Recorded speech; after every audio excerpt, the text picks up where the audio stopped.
When it comes to my food, there's only ever been one rule. The more meat, the better.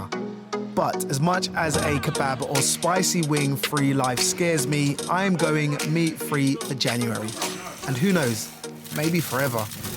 So, if I told you I was going vegan for January, what would you say? The biggest meat lover. Nesta and no meat for 31 days? No chance. Nesta going vegan, to me, is a myth. No, you love pork too much.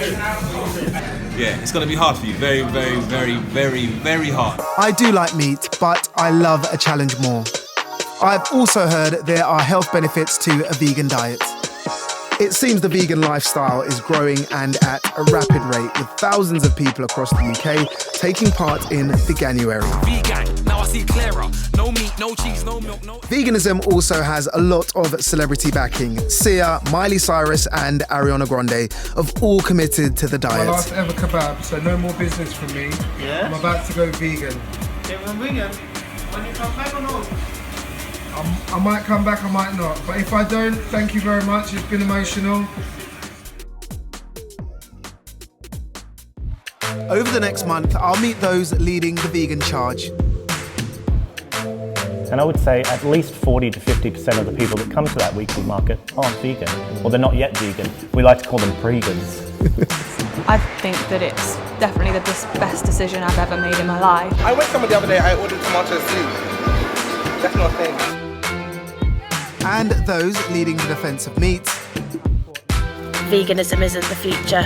And all I want to do is have a lamb chop. To find out if being a vegan is a fad.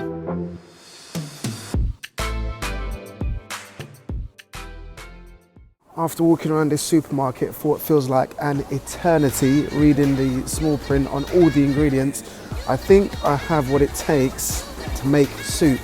Never made soup in my life, never contemplated making soup in my life. As for how it tastes, not too bad at all. Lunch today is on Sarah Jane, friend and former BBC One Extra presenter. Her vegan journey started when she decided to try it as a challenge on her show. 2.5 years later, she's still going strong. Do you know what, it's been so easy. People used to say to me, oh, rabbit food, you know, and laugh. Maybe even like Charlie Sloth, I'd go into a show and he'd be like, it's rabbit food. But now it's like, you can get the junk food. Obviously you don't want to be eating junk food every day, whether it's meat or not. Do something today that your future self will thank you for. A few days in, thumbs up to a vegan menu. If you told me a month ago I would be making a kebab and it wouldn't have doner meat, chili sauce or mayonnaise, I would have laughed at you. But look. Today's destination, a vegan cafe in Birmingham. The founding principle for being a vegan is that no animal should be killed, harmed or exploited for human benefit. The animal welfare argument for becoming vegan makes a lot of logical sense because actually most of us are against animal cruelty. We don't want to see animals being harmed. Vegan is the new vegetarian. It's becoming much more widely accepted. It's becoming mainstream. Even McDonald's has a vegan burger now. Some people have this idea that veganism is only accessible to people in London or in large cities, but actually this can be further from the truth because we've seen a growth in vegan places and options all across the UK. One man always happy to sing the praises of the lifestyle, Fat Gay Vegan, who's in Coventry for a book signing. We're here in Fargo Village. It's a little shopping centre in Coventry, and it's testament to how strong veganism is in this part of the country. There's a cafe that's vegan, there's a grocery store that's vegan, and we're even inside a vegan brewery right now. Veganism is not a trend, not a fad, it's here to stay. And how we know that is we've seen the numbers of vegans grow year on year.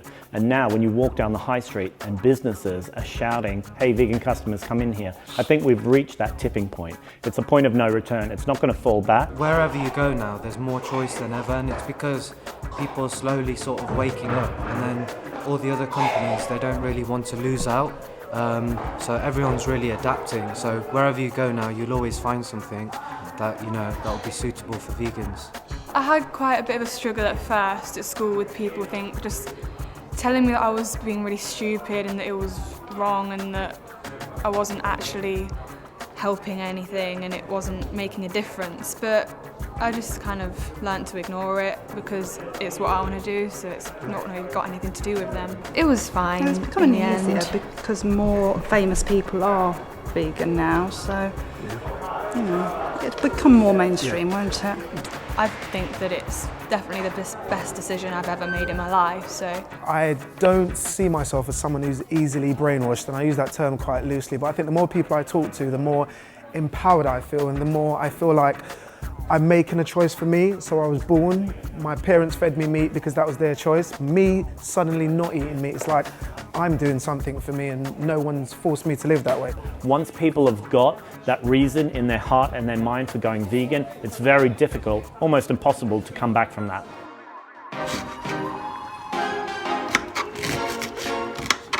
And the weather mainly dry today, apart from some patchy rain in the east. The northwest will get the best sunshine. It's 7:33. Thanks very much, Nesta. I just wanted to ask you actually about your vegan diet. I'm waning a bit, I won't lie. Today is January 15th, and I think it's the day I became bored with not eating meat. There's no shame in admitting, certainly when it comes to my life, it's all about convenience. So there are days when I don't want to cook, I just want a kebab. And that's what I'm gonna have, vegan style. Yeah, can I have a doner and chips in a box, please?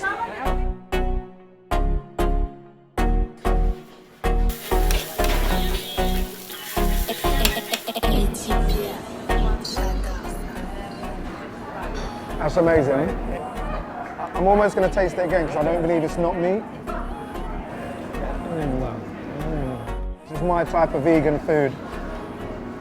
Veganism is obviously on the rise, and one of our slogans is meat free more often. We know that a lot of people are trying veganism, but actually a lot of people are cutting back on meat. So we knew that actually people go out, people party, they want to have some vegan junk food too. What the Pitter is already in high demand. We get messages all the time on social media asking us to be in Glasgow, to be in Manchester, to be in Birmingham. So for us, it's just growing as quick as we can. But I think it's something that's going to happen. It's the future. I think a lot more people are going meat free. And so I don't think it's going to be too long before they're on every street corner. Yeah, usually I'd eat like meat kebab, but this one's so much better. I feel like this one actually tastes more like meat than normal meat. Do you know what I mean? So this is by far one of the nicest things I've eaten all month. The problem is, two parts to this problem actually. A, can't eat this every day. B, my local kebab shop doesn't do food like this. And until there's probably a vegan kebab shop at the end of my road, I'm gonna be honest, I'd struggle to be a vegan. Any kebab too often isn't healthy, but is a vegan diet any healthier than one which contains meat? If you're on a strict vegan diet, it is very difficult to get some minerals and vitamins. The key ones would be vitamin B12, which you only really get from animal sources. The Vegan Society themselves recommend a vitamin B12 supplement for all vegans. And omega-3 fatty acids is another one that's really difficult to get. The best source of that is from oily fish. Well, there's no doubt that veganism is on the boom, but it continues to have plenty of doubters. In fact, we're about to meet one woman who doesn't think it's the answer and reckons the future might actually be small-scale ethical farming. Fiona's farm in Suffolk is a calf-at-foot dairy. She describes it as small-scale and ethical. Unlike high-volume industrial farming, cows here like Bella are grass-fed. They're only milked once a day and are never separated from their calves. I don't think a plant-based diet en masse is the answer at all. We've got to think of the planet. It just wouldn't sustain. Most people cannot live for a whole lifetime on a vegan diet. I understand where vegans are coming from. I have a conscience when it comes to food. I think the way we're doing it is the best for the future. I think all the people that work here learn sort of invaluable skills for the future, because this is the future. Whether it's a lamb chop or a sausage, it is a long journey from a farm to a dinner plate. But how will seeing where an animal's life ends affect me? Take the knife out of there and he would actually cut the blood vessels, the main blood vessels in the animal's neck here, and the animal would bleed out here, the heart would stop and the animal's dead. No, I don't think it's wrong to kill animals. If we want to eat meat and want to continue eating meat, then an animal has to be killed. These animals wouldn't have even been born in the first place if we weren't eating meat. I think physiologically we are actually designed as omnivores to eat some meat. You know, and I think if people want to make a life choice not to eat meat, fine. But I think we have to acknowledge that if you are going to eat meat, an animal has to die, and we have to do that in the most humane and the best way possible.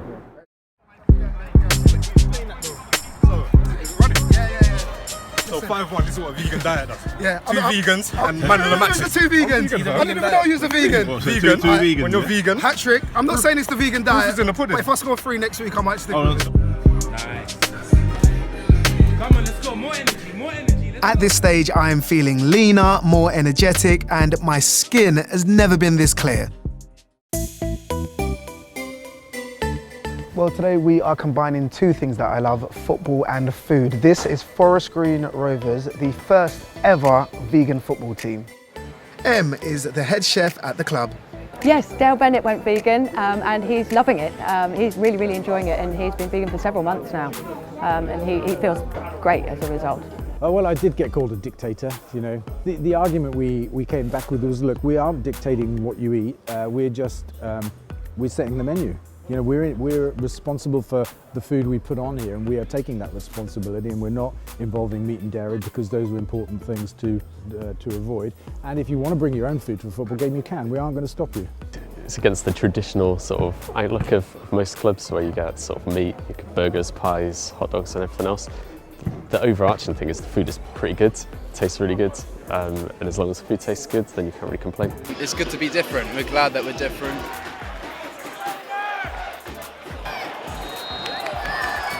Half-time, the away fans may be applauding the football, but what about the food?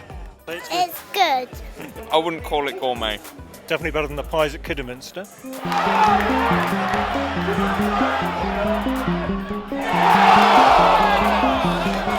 I've heard football is signed for, I don't know, money to win trophies, but to give veganism a try. Yeah, at this level, we're not multi-millionaires, you know, and there's different pools to different clubs, and one of the pools to come here was the different way of doing things, the vegan way, the way they treat the pitch. You know, it's all about trying to help the environment and doing it, trying to make the world a better place. I think it's great to be a part of. 5-2 at the final whistle, and time's also up on my month as a vegan. It's February 1st. I've woken up with a fat smile on my face, 'cause I made it a month without eating no meat. The table's booked, all that's left to be decided is the final meal.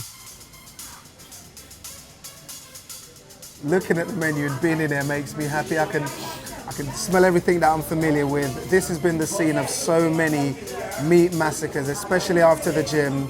Just looking at the menu, the Levante special for one is my signature dish.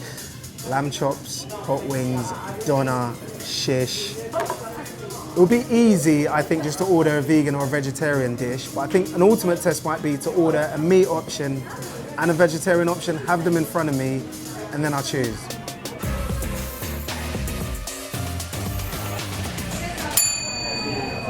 Thank you. Thank you. That's all right, thank you. I think I'm ready to decide which one you can take away, Anna. Yeah. Thank you. No way you'd have said to me I'd be in my Turkish restaurant and you gave me my signature Levante special for one and a couple deep fried courgettes, and I'd have said, give me the deep fried courgettes, but people change. I think, so even seeing the meat platter, what's weird is that I love the smells and I love the sight, but I couldn't quite bring myself to tasting it. It's almost like I missed it, but because I knew I could do without it, I didn't have the same go and get it. And I think, honestly, I still love meat. I think I might eat it in the future, but I think maybe I love meat because meat is all I've ever known. I used to look like you, but dressing like a mess, nah, that's not me. Jamie, the vegan, and Skepta, who apparently is a vegan. That's Not Me on BBC Radio 1 Extra.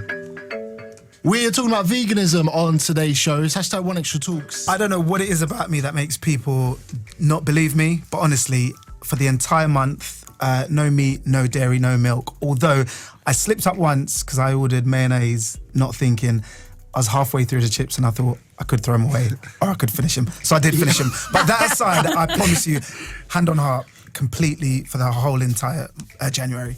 Okay, congrats, bro. I've eaten meat since January, I tell a lie, since February the 1st to today, February, is it the 11th today? I have eaten meat. And it was only because I was out and there was no alternative. So I had small amounts, but I said to myself, I won't buy meat in my house anymore, and there is none. And if I can have a vegetarian or vegan equivalent when I'm out, that will be it. I definitely would say going forward, I will cut down on my meat intake, but I'd be lying to anyone. My dad does the meanest oxtail rice and peas on earth, and I'll be lying if I said, if he put it in front of me, I wouldn't eat it. Okay. Nesta McGregor, whose stock is on the Newsbeat website right now. Thank you for coming on the show, sir.